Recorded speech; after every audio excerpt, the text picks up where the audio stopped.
Friedrich Nietzsche, not just a philosopher, a man who didn't fear walking into his own darkness, a thinker who stared into the abyss and found himself there. His life was a chain of pain, linked by loss and loneliness. At just 5 years old, he lost his father. Shortly after, his younger brother died. He learned early that life could be merciless. At an age when most children are just beginning to speak freely, Nietzsche learned to speak inwardly, only to himself. His physical health was just as fragile as his soul. Chronic migraines, stomach pains, vision problems. As the world blurred before his eyes, he turned inward, into his mind. From the outside, he looked weak, fragile, tired. But inside, there was a storm of thought. Nietzsche never fit in with the crowd. His ideas were far ahead of his time.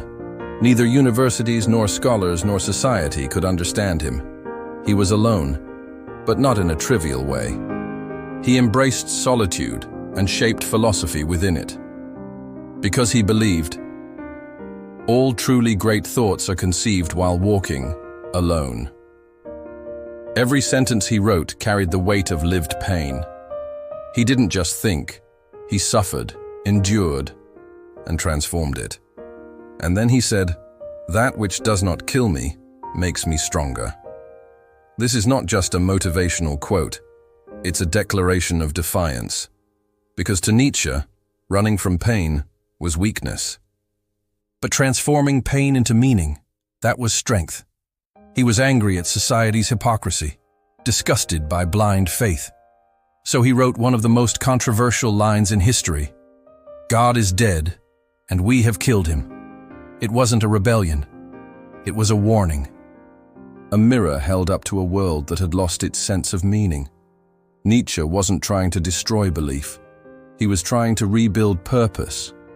He believed that man must rise above himself, transcend limitations, and forge his own values. Called this idea the Übermensch, the Overman. To Nietzsche, man was not a finished being.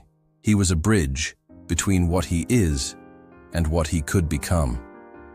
And that transformation, it starts from within. But such intensity came with a cost. Year after year, Nietzsche broke further away from reality. He became more isolated, more consumed. Eventually, his mind could no longer carry the weight. He spent the last 11 years of his life in silence. His thoughts had once shaken the world, but now they echoed only inside his own head. And yet, he left behind words that still burn through generations. He who has a why to live can bear almost any how. If you gaze long into the abyss also gazes into you. Man is the cruelest animal. Nietzsche's life is a reminder. True thought comes at a cost. True freedom brings loneliness. And sometimes, truth walks dangerously close to madness.